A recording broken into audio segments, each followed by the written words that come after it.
कर्नाटक रियासती हज कमेटी के तहत सफरे हज 2023 की तैयारियां शुरू हो चुकी हैं।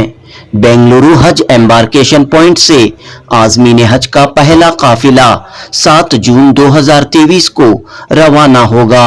बेंगलुरु के हज भवन में इन दिनों आज़मीन हज के लिए तरबियती प्रोग्राम मुनक्कद किए गए हैं।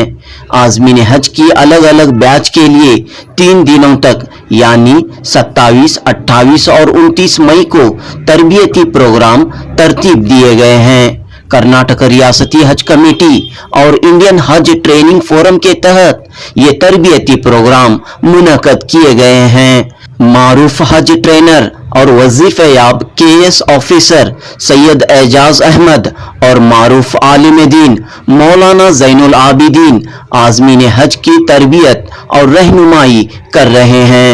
कर्नाटक रियासती हज कमेटी के चेयरमैन रऊफुद्दीन कछेरीवाले और एग्जीक्यूटिव ऑफिसर सरफराज खान ने इस मौके पर मीडिया से खिताब किया। आपको जब जिद्दा पहुंचेंगे, मक्के के कमरों में पहुंचेंगे अजीजिया, तो वहां पर आपको चश्मे की दुकानें नहीं हैं। चश्मे की दुकान आपको जाना तो टैक्सी करके जाना, 6-7 हज़ार रुपये खर्चा करना, इतना खर्चा करने के बाद तुम्हारा चश्मा मिलता। 3 वोट का पीकर तीना ने की जारी खाया, वैसा हो जाता है। आप जो चाहे रखें, मगर इन चीजों को रखना ना भूलें। एक सिविल ड्रेस रखना ना भूलें, एक एहराम की 1 या 2 चादरें एडिशनल रखना ना भूलें, और ई वीजा कॉपी रखना ना भूलें। आपके पूरे 30 पर 8 दिन के मेडिकल आपके जितने भी दवाइयां हैं वो दवाइयां रखना ना भूलें। एक सिविल ड्रेस रखने के लिए मैं क्यों कह रहा हूं, एक सिविल ड्रेस उसमें रखना, हैंड बैग में रखना जरूरी है। इसकी वजह यह है, जब आप उम्रा करके कमरा पहुंचते हैं या जब आप अजीजिया पहुंचते हैं, तो आप में से 30% लोगों का लगेज उसी दिन आपको नहीं मिलता। 30% लोगों का लगेज उसी दिन नहीं मिलता। तुम्हारा सेकंड डे मिल सकता है या थर्ड डे मिल सकता है। तो इसीलिए आप याद रखें कि जब आप उम्रा करके जब आप कपड़े को आते हैं तो आपको पहनने के लिए कपड़े चाहिए। तो इस वास्ते एक सिविल ड्रेस का रखना बहुत जरूरी है। एहराम की चादरें एडिशनल हैंडबैग में क्यों, इसकी वजह यही है। तो हर साल जो है आप जो है आज़मीन हज को तरबियत फराहम करते हैं, तो इस मरतबा आप क्या कह रहे हैं आज़मीन हज से? बिस्मिल्लाहिर्रहमानिर्रहीम। हज़रत जी मौलाना यूसुफ रहमतुल्लाह ने फरमाया, जिस साल हाजियों का हज सही हो जाएगा उस साल सारी दुनिया में दीन फैल जाएगा। इतना सुपर पावरफुल है हज का अमल। इसलिए मैं हुज्जाज किराम से गुजारिश करता हूँ कि बजाय दावतां ठाको जाने के, दावतों के समधी के समधी, समधी के समधी, समधी के समधी, भाया भाना दावतां खाने के बजाय सीखने सिखाने वक्त लगाएं, समझ कर जाएं। और वहाँ जाने के बाद हम बचपन से ईद की नमाज पढ़ रहे हैं, लेकिन ईद के में कंफ्यूज हो जा रहे हैं। बचपन से पढ़नी बहुत हज का मसला है। तो यहाँ हम लोग बचपन से ईद की नमाज पढ़ रहे हैं। ईद का नमाज का तरीका इमाम साहब बताकर पलटते ही जैसे अल्लाह कहते हैं तो हम साइड से देख लेते हैं कि बनना की छोड़ना की। तो इसलिए मैं कहता हूँ कि हज का मसला ऐसा नहीं कि यहाँ पर एक गलती पर एक दम देना पड़ता है। और फरमाया कि अगर दम वाजिब हो गया, दम अदा ना करे तो उसका वबाल सारी दुनिया में फैलता है। इसलिए मैं हुज्जाज इकराम दरख्वास्त करता हूँ कि दावतों में ना जाएं, बल्कि खालिस हज के ताल्लुक़ से खूब मालूमात करें, खूब मुजाहिदा करें और वहाँ जाकर इखलास के साथ हज करके आएँ तो इंशाअल्लाह बहुत फ़ायदा होगा। और इस साल अगर हज अच्छा हो गया, सही हो गया, सारी दुनिया में इनकलाब आ जाएगा। तो आमतौर पर मुताला करें और इसकी तरबियत भी हासिल करें, तो कौन से क्या तरीके क्या हैं इसके लिए? तो इसमें जो है इसमें जो तजुर्बेकार आलिम दीन हैं, उनसे अगर मालूमात कर लेंगे तो बहुत फ़ायदा होगा। वरना एक मतलब हज कर लिया तो अपने आप को आलिम बहुत बड़ा आलिम समझता है, औंधे सीधे मसले बतलाता है, हम उसके ऊपर ध्यान ना दें, बल्कि जो सही है, परफेक्ट है, उसके ऊपर। जैसे मैं खुद कहता था पहले कि 7 चक्कर हैं तवाफ में, 4 चक्कर फ़र्ज़ हैं, 3 चक्कर वाजिब हैं, तो 4 चक्कर के बाद अगर वज़ू चला गया तो 5 से करो, अगर 4 चक्कर से पहले वज़ू गया तो पहले से वज़ू करके शुरू से करो। पहले बताता था मैं, लेकिन हज़रत मुफ्ती साहब ने, सहारनपुर के मुफ्ती ताहिर साहब ने हवाला देकर बताया कि मौलवी रिजाज में लिखा है, ऐसी कोई ज़रूरी नहीं है। पहले चक्कर ही में वज़ू चला गया, दूसरे चक्कर में वज़ू चला गया तो वज़ू करके दूसरा चक्कर शुरू करो, तीसरे में गया तीसरा चक्कर शुरू करो, चौथे गया वज़ू करके चौथा चक्कर शुरू करो। इस तरह अभी हालात हैं, तो इसलिए इसके ऊपर परेशान होने की ज़रूरत नहीं। और सफ़ा मरवा में भी वज़ू ज़रूरी नहीं है, लेकिन वहाँ पर बाकायदा मौजूद है, तो वज़ू करके वज़ू करो। ईमान वाला हमेशा बावज़ू रहना अच्छा है। आमतौर पर हर साल जो है आप जो है काफ़ी कीमती मालूमात फराहम करते हैं, तो अब जो हालात बदले हैं या फिर वहाँ पर जो तामीरात हुए हैं, नए हालात हैं, तो इसके पेश नज़र आप क्या कह रहे हैं आज़मीन हज से? देखिए, ट्रेनिंग तो ऐसा ये हमारे लिए नई नहीं है, ट्रेनिंग हमारे लिए तो नई नहीं है।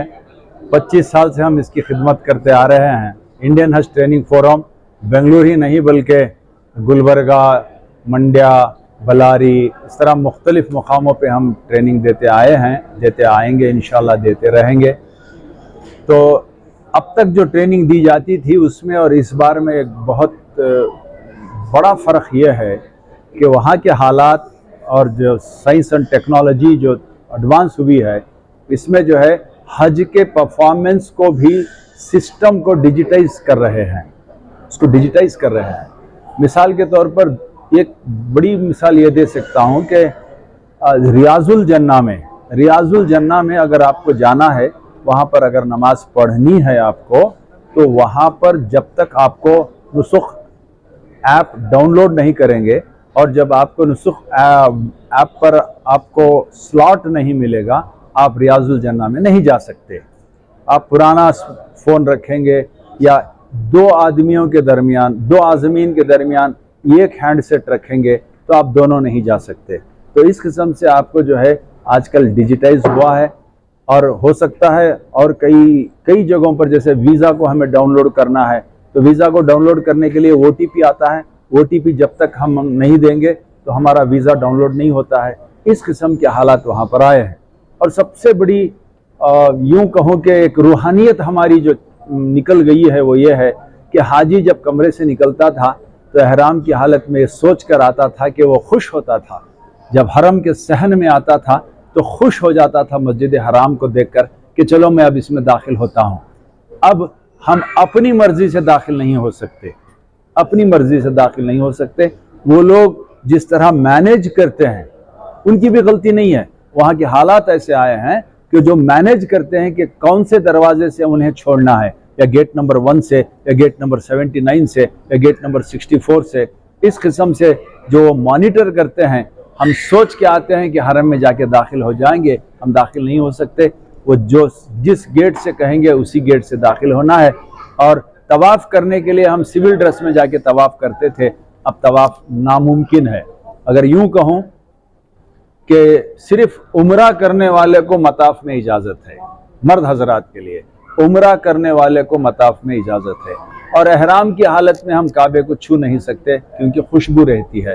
तो अब सिविल ड्रेस में मताफ में जा नहीं सकता, तो आदमी इतने सारे पैसे खर्च करके अब जब वहाँ पर जाता है तो सिर्फ उम्रा वाला उसमें जा सकता है, सिविल ड्रेस में वो मताफ में नहीं जा सकता। तो काबे को छूना भी जो है उसके लिए बड़ा मुश्किल काम है। तो इसीलिए ऐसे हालात बदले हुए हैं। इन हालात में और ख़ासकर हम ट्रेनिंग, इन तमाम बातों को मद्देनज़र रखते हुए, जो बदलाव वहाँ पर आया है, इन तमाम बदलाव को मद्देनज़र रखते हुए हम अप टू डेट ट्रेनिंग देते हैं। यहाँ तक कि 1.5 महीना पहले जो हालात थे वहाँ पर, उन हालात को मद्देनज़र रखकर हम तरबियत देते हैं।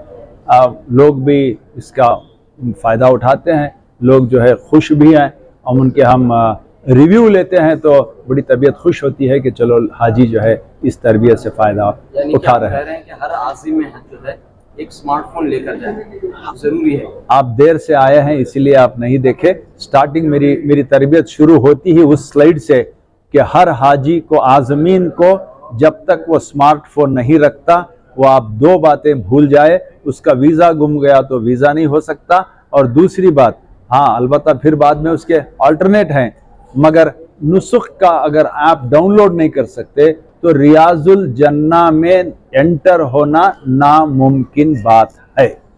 लगेज के ताल्लुक से क्या? लगेज के ताल्लुक से वही ये तब्दीली तो कुछ भी नहीं। एक आदमी को 20-20 केजी के 2 लगेज, और हैंड बैग पिछले साल 10 केजी था, अब उसको 7 केजी कर दिया गया है। This is the only changes. करने नहीं आता ऐसे लोग क्या करना चाहिए? ऐसे लोग क्या भी नहीं, सीखना जरूरी है। सेहत के बारे में खाना कम खाएं, पानी ज्यादा पिएं, खाना कम खाएं, पानी ज्यादा पिएं। जाने से पहले रोजाना 10 किलोमीटर चलने की प्रैक्टिस करें। अल्लाह तबारक व तआला जो है आपकी सेहत को हमेशा अच्छा रखे और अच्छा रखे, ये हमारी दुआएं हैं। 2023 अल्लाह का बड़ा करम है कि एक बार पहली बार कर्नाटका स्टेट को कुछ 8,000 हाजियों का क्या कहते हैं, हाजियों को हज जाने का कोटा दिया गया है। तो इस कोटे में जो है हम लोगों को कुछ 8,200 एप्लीकेशंस आए थे, तो उसमें 150 लोग जो है ज़्यादा थे, हज जितने टारगेट थे उससे ज़्यादा थे। उसके बाद कैंसिलेशन होकर अभी 7,500 हाजी जो हैं यहाँ से कर्नाटका के हज कमेटी से हज के लिए जा रहे हैं। और पहले का जो कानून था कि यहाँ पर हमारे 4 एम्बार्केशन पॉइंट्स हुआ करते थे, बैंगलोर, मैंगलोर, हैदराबाद कर्नाटका एरिया का, और मुंबई कर्नाटका एरिया का गोवा से एम्बार्केशन पॉइंट था। लेकिन ये बार जो है हज committee of India, government of India ने कहा है कि कोई भी हाजी आपके पसंदीदा एम्बार्केशन पॉइंट से हिंदुस्तान से कहीं भी जा सकता है। तो हमारे पास थोड़े ऐसे कहते हैं कि जो हाजियां हैं जो मुंबई से भी यहाँ से जा रहे हैं, दिल्ली से भी जा रहे हैं, और यहाँ से भी हाजी भी दूसरे एम्बार्केशन पॉइंट से भी जा रहे हैं। और जो मंगलूर से एम्बार्केशन पॉइंट से जा रहे थे वो लोग कन्नूर से जा रहे हैं। जो उनको जो एप्लीकेशन में था उसमें चॉइस दिया गया था कि फर्स्ट एम्बार्केशन पॉइंट का चॉइस आपका क्या है, सेकंड एम्बार्केशन पॉइंट का चॉइस आपका क्या है। तो बहरहाल तो जो है एम्बार्केशन पॉइंट्स का क्लैरिटी मिल गई है, तो कहाँ से जा रहे हैं। तो 7,500 हाजी जब यहाँ से जा रहे हैं तो बैंगलोर से जा रहे हैं, बैंगलोर मतलब कर्नाटक से जा रहे हैं। तो मैक्सिमम जो हाजी हैं जो हमारे बैंगलोर से जा रहे हैं, इनके साथ आंध्र प्रदेश के भी कुछ हाजी जो है अनंतपुर के, हिंदूपुर के, ये भी हमारे साथ यहीं हज भवन से हज के लिए जाएंगे। तो हमारा जो है हर साल की तरह हमारा जो है वैक्सीनेशन प्रोग्राम और तरबीती प्रोग्राम, जो ट्रेनिंग प्रोग्राम है, हम लोगों ने चालू कर दिया है। तो मेन इंपॉर्टेंट सिटी से डिस्ट्रिक्ट्स में जो है जैसे कि मैसूर, गुलबर्गा, बीदर, शिवमोगा, इसमें सारे मतलब ट्रेनिंग्स ख़त्म हो गई हैं। तो बैंगलोर में भी जो है बड़े पैमाने में ट्रेनिंग चल रही है। जो हर दिन यहाँ पर 800 हाजी जो है ट्रेनिंग ले रहे हैं। सुबह से हमारे एजाज अहमद साहब जो हैं वो ट्रेनिंग दे रहे हैं। तो ये ट्रेनिंग चलेगी। अभी बल्लारी की एक ट्रेनिंग बाकी है, वो इंशाल्लाह 31 को वहाँ पर मुकम्मल होगी। तो उसके बाद जो है साथ में हम लोगों ने वैक्सीनेशन भी करवा दिया है। कहाँ है सब। एक बार जो है दो डोज कोविड के वैक्सीनेशन होना ज़रूरी है। मेनिंजाइटिस के वैक्सीनेशन है जो, और पोलियो वैक्सीनेशन जो हर साल की तरह किंगडम ऑफ सऊदी अरेबिया जो रूल्स उन्होंने जारी किया है उसके हिसाब से हाजियाँ ले रहे हैं। और ये दूसरी चीज़ ये है कि लास्ट टाइम तो जो हज का जो कॉस्ट था वो 4,25,000 कुछ था। तो एक बार बैंगलोर एम्बार्केशन से पॉइंट से जो जा रहे हैं उनका जो कॉस्ट है 3,10,000 5,000 कुछ आया है।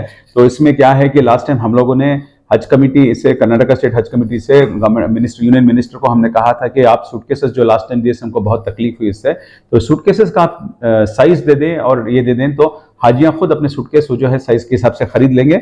और जैसे कि बाल्टी देना है, बेडशीट देना है, तो सब हाजी के पैसों से कट होता था। तो हमने कहा आप ऐसे कोई भी कट मत कीजिए। हाजी जो चाहते हैं वो लेके आते हैं, और वहाँ पर जिद्दा में, मक्के में और मदीने में खुद भी वो खरीद सकते हैं। कोई कॉस्टली चीज़ें नहीं है, वहाँ पर ले सकते हैं।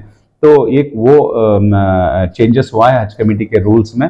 और दूसरी बात जो है, हर टाइम जो हाजी जाते थे उनका जो है 2,000 रियाल जो है वो पहले ही भरना था, तो ये निकाल दिया गया है। अब तो जो है जो भी हाजी जाता है तो मिनिमम वो अपने साथ 1,500 रियाल लेके जाना बहुत ज़रूरी है, बिकॉज वहाँ पर खाने पीने के इंतज़ाम के लिए जाना है। लेकिन हम पहले जो साथ में जो हज कमेटी के पैसे से नहीं लेते थे, इसलिए हम लोग नहीं अभी इस बार नहीं लिए कि हाजी को पहले बार जो है बहुत मुश्किल होगी कि एक ही बार में इतना पैसा भरना बोल के। तो अब अगर क्या कहते हैं वो अगर खुद से पैसे लेके तो टाइम मिलेगा इन लोगों को कि आपने खुद पैसे इंतजाम कर लिए, वो 2000 है, 3000 है, 4000 रियाल है, वो अपने हाथ से लेके जा सकते हैं। तो ये एक बहुत ही क्या कहते हैं वो कन्वीनियंट सिस्टम हो गया है। तो और जो है सेकंड थिंग है, हमारे फ्लाइट शेड्यूल्स भी अभी आ गए हैं। 7 तारीख से फर्स्ट शेड्यूल फ्लाइट है हमारी बेंगलोर। हाँ, 7 जून को सुबह के 4 बजे फर्स्ट फ्लाइट निकल रही है बेंगलोर से, और उस दिन जो है 5 फ्लाइट्स हैं साथ, और 22 जून तक ये फ्लाइट जा रहे हैं। तो ऑपरेटिंग एयरलाइन जो है विस्तारा एयरलाइन है।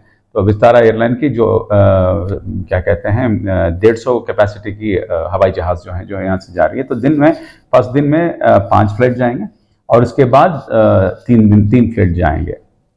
तो सुबह के 5 बजे एक है, फिर दोपहर में एक है, फिर बाद में शाम में एक है। तो 3 डिफरेंट फ्लाइट डिफरेंट टाइम पे उन्होंने शेड्यूल फिलहाल दे रखा है। तो हम लोगों ने एयरलाइन से भी हमने बात की कि हाजियों को अच्छी तरह से देख लें और बेस्ट सर्विस दें। जहाँ तक लास्ट टाइम भी थोड़े जो कंप्लेंट्स थे उनके खाने पीने से होके, उनको गाइड करने से होके, क्योंकि बहुत सारे लोग फर्स्ट टाइम फ्लायर्स होते हैं जो पहली बार हवाई जहाज़ में जाते हैं, कि उनको कैसे उधर एयरपोर्ट में रहना, सहना, या हवाई जहाज़ में कैसे ट्रैवल करना, इसका सब हम लोगों ने उनको कहा है। ट्रेनिंग तो बहरहाल ट्रेनिंग में तो एजाज भी तो ऑलरेडी बता रहे हैं कि उनको किस तरह रहना है, हम लोग ट्रेनिंग भी दे रहे हैं। तो ये फ्लाइट शेड्यूल है। तो फिर वहाँ से जो निकलने की जो फ्लाइट है, तो हमारे वहाँ से फर्स्ट फ्लाइट जो है वहाँ से निकलेगी मदीना से 13 जुलाई में निकलेगी, वहाँ से फर्स्ट फ्लाइट निकलेगी। तो उसके बाद जो है ऐसे सिलसिले में वापस पूरे 15 दिन ये फ्लाइट्स का जो है शेड्यूल चलता है। यहाँ से जब जा रहे हैं तो 7 जून से, तो कब तक आखिरी डेट कब? 22 तक जाएंगे। 22 जून? हाँ, 22 जून तक जाएंगे। पूरे हाजी जाएंगे, पूरे हाजी जाएंगे। कर्नाटक के जितने हाजी हैं सब चले जाएंगे। तो हज भवन में लास्ट ईयर जो मसाइल पेश आए, काफ़ी दिक्कतें यहाँ पर हाजियों को, काफ़ी कंप्लेंट सुनने को मिले, तो इस मरतबा क्या इंतजाम है हज भवन में किए हैं? क्योंकि एक साथ तादाद भी बढ़ गई है, सबको अकोमोडेशन के लिए कैसे इंतजाम जी? तो हाँ, 600 लोगों को हम रख सकते हैं। तो लास्ट टाइम जो क्या हो गया, एक दिन में हमको 3 फ्लाइट्स आए, तो हम 1500 हाजियों को रखना बहुत ही मुश्किल था, तो हम लोग नहीं रख पाए। तो इस बार जो है अल्हम्दुलिल्लाह सिर्फ 450 हाजी जाएंगे हर दिन।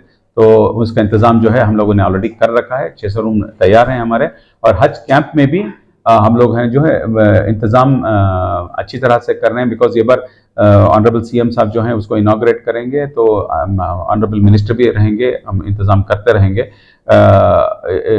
इसके बाद जो है ये हम लोग अगर यहाँ पर जो ट्रेनिंग प्रोग्राम में कुछ 3000 लोग बैठ सकते हैं इनॉग्रेशन प्रोग्राम में, तो इसको इंक्रीज करने के लिए जो है हम लोग जो कैंप में है, कैंप पे जो औरतों और मर्दों को सेपरेट हम लोगों ने ये इंतज़ाम हम लोगों ने किया है।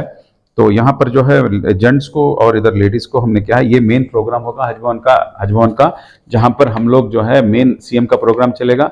तो यहाँ पर जो है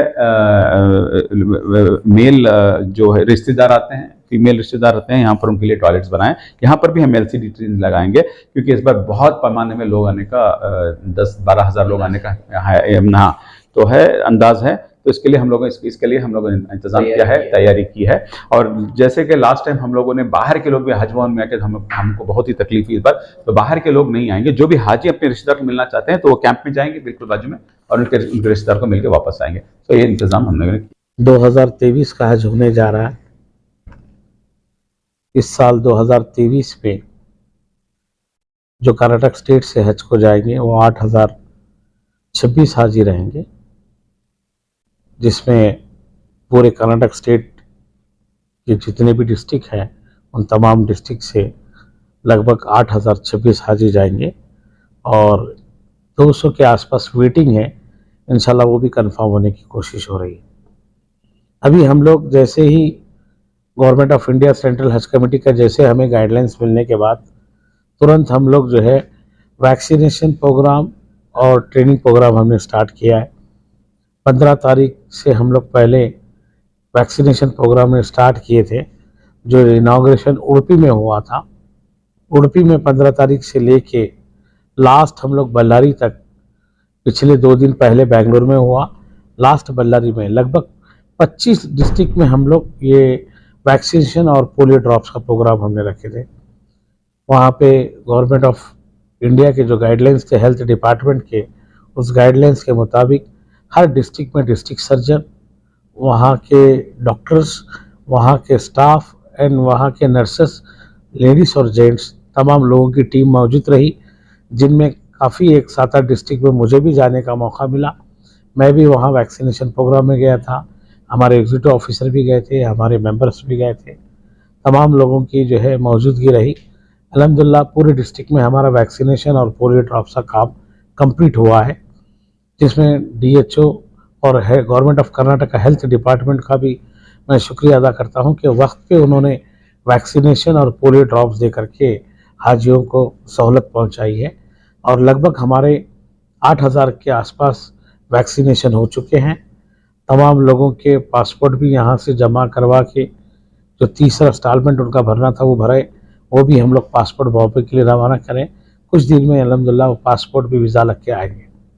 तो अब हमारा वैक्सीनेशन का प्रोग्राम और ट्रेनिंग का भी प्रोग्राम हमारे एजाज साहब और भी दूसरे उलमा इकराम, हर डिस्ट्रिक्ट में ट्रेनिंग प्रोग्राम चल रहा है। और भी जो हमारे पास कर्नाटक स्टेट से 8 लोग बॉम्बे के जो ट्रेनिंग लेने के लिए गए थे, मौलाना उलमा इकराम, वो भी लोग हर डिस्ट्रिक्ट में ट्रेनिंग दे रहे हैं कि इस साल हज को जाने वाले हज पिलग्रिम्स को, हाजियों को कैसे सहूलतें पहुँचे और वहाँ की कैसे गाइडलाइंस है, वहाँ के कैसे मामले हैं, उस तमाम चीज़ों पे उन्होंने हमारे हाजियों के ऊपर रोशनी डाली है। अल्हम्दुलिल्लाह वो भी काम बहुत अच्छे पैमाने पे हो रहा है। और लास्ट हमारा कल एक दिन ट्रेनिंग प्रोग्राम है बेंगलुरु में, उसके बाद हज को जाने वाले हाजियों की हम लोग तैयारी शुरू करेंगे। इस साल लगभग फ़्लाइट का भी जो हमें गाइडलाइंस आ चुका है कि पहला फ़्लाइट हमारा 7 तारीख को देर रात यहाँ से जाने वाला है। और इस साल, गए साल हमारे यहाँ से जो हाजी गए थे 2022 में 3,000 हाजी थे, और 3,000 हाजी यहाँ से सऊदी एयरलाइंस से गए थे। लेकिन इस वक्त गवर्नमेंट ऑफ इंडिया कुछ एयरलाइंस भी हमें चेंज कराई है। वो विस्तारा की एयरलाइंस है। वो एयरलाइंस में वो 150, 200, 145 ऐसे पैसेंजर की फ़्लाइट है, जिसमें डेली 4 से 5 फ़्लाइट हमारे सब लोग इस काम में लगे हुए हैं। और हर लोग अपने अपने तरबीती कैंप में अपने अपने डिस्ट्रिक्ट में मौजूदगी अपनी दे रहे हैं। तो इंशाल्लाह आने वाले दिन में हमारा जो हज का प्रोग्राम है वो अच्छा बड़े पैमाने पे होगा। और यहाँ हज भवन में काफ़ी अच्छे हमने सहूलतें देने का काम किए हैं, क्योंकि कोविड के जो कोविड था 2 साल सेंटर में बदला गया था, उसमें गए साल हमें काफ़ी दिक्कतों का, मुश्किलों का सामना करना पड़ा था। लेकिन अल्हम्दुलिल्लाह आज पूरी तरह से इस हज भवन खड़ा है हाजियों की खिदमत करने के लिए। हमारे मेंबर्स, हमारा स्टाफ पूरी दिन भर उसको काम के पीछे लग करके पूरा काम को तैयार किए हैं। पूरे 100 कमरे हमारे एयर कंडीशन तरीके से तैयार है, वॉशरूम्स के लिए, पानी की सहूलतों के लिए, मस्जिद के लिए तमाम इंतज़ाम हमारे हज कमेटी में अच्छे पैमाने पे हुए हैं। और इस साल जो हमारे हज को जाने वाले, जो हमारे हज साल जो भी 6 तारीख का इसको इनाग्रेशन होगा। और मैं मुबारकबाद पेश करता हूं कि हमारे कर्नाटक स्टेट हज कमेटी के जो कर्नाटक स्टेट हज के जो मंत्री बने हैं जनाब रहीम खान साहब, जो पिछले 4 बार MLA भी इधर से रह चुके हैं और मंत्री भी थे स्पोर्ट्स के। इस वक्त कर्नाटक हुकूमत, हमारे सिद्धरामैया जी ने उनको म्यूनसिपाल्टी और हज मंत्रालय की जिम्मेदारी दी है। मैं कर्नाटक स्टेट हज कमेटी के चेयरमैन और हमारे तमाम कमेटी की तरफ से मैं मिनिस्टर साहब को बहुत मुबारकबाद पेश करता हूं। और आने वाले दिन में उन्होंने हज कमेटी में हमारा साथ देंगे, हमारे साथ अच्छा काम करेंगे और इसमें तरक्की लाएंगे, मैं ऐसी उम्मीद करता हूं। मैं सिद्धरामैया जी को, DK शिव कुमार जी को, तमाम कैबिनेट मिनिस्टर्स को और तमाम मिनिस्टर्स को, और हमारे ख़ास तौर पे स्पीकर साहब जो हमारे UT खादर साहब है, पहली बार उन्होंने स्पीकर कर्नाटक के बने। मैं पूरा कर्नाटक स्टेट हमारे हज कमेटी की तरफ से दिल की गहराई से मैं बहुत उनको मुबारकबादी पेश करता हूँ।